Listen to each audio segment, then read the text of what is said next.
class, and welcome to Unit 3. In this unit, we will discuss search warrants and the distinction between arrest warrant and search warrant. The police do not need an arrest warrant for arrests made in public places, as we've already learned. But when it comes to a search warrant, there's a general search warrant rule that the police needs a search warrant when conducting a search, even if it takes place in a public space. To give you an example, consider someone walking on a public street holding a briefcase. If the police officer has probable cause to believe that there are drugs in the briefcase, the police cannot search that briefcase without a search warrant. They do, however, have the right to arrest the person walking in the public space. Another issue we will discuss in this unit is reasonable scope of a search. In issuing a search warrant, the court cannot issue a general search warrant. The warrant must be specific. It cannot authorize a general search for criminal evidence. Rather, the search warrant must indicate exactly what kind of criminal evidence is authorized. For example, the search warrant must say that the police is authorized to search for a bag of cocaine or a stolen bike, etc. That is what we mean by specific.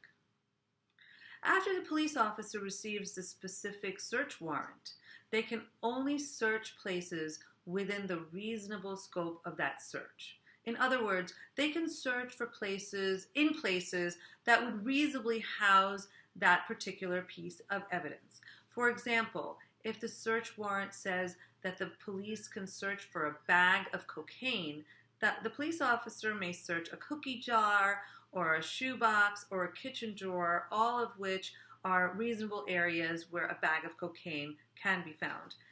If, however, the search warrant authorizes the police officer to search for a stolen bike, they cannot look in that cookie jar, shoebox, or kitchen drawer because this would not be within the reasonable scope of a search for a stolen bike, and the police would be forbidden to open these items during that search. If the police goes beyond the scope of the search, it would be considered an illegal search. Even if there is a general search warrant requirement, there are few exceptions that we will be discussing in this unit.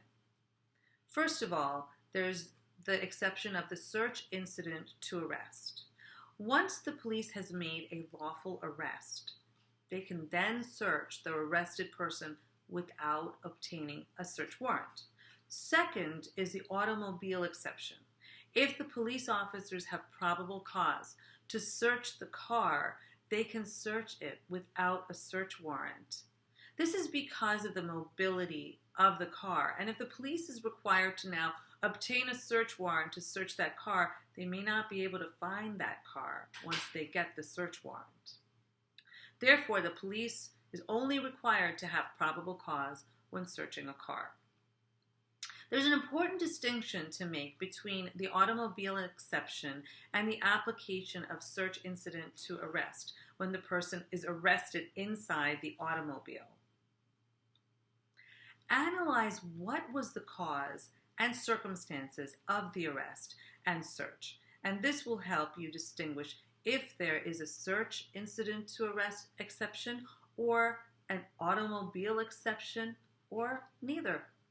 The last issue we will discuss in this unit is the difference between the investigative search versus the inventory search. The investigative search involves following the Fourth Amendment, probable cause, search warrants, the whole 9 yards. The inventory search, however, is done to protect the owner's property. For example, if the police tow a car from the street, the police do not need probable cause or a search warrant to look inside the car and create an inventory of the possessions in the car. What they find in the car is not admissible in court as evidence because they did not have probable cause, search warrant, or search incident to arrest. They are merely creating an inventory of the contents of the car to protect the owner of that car.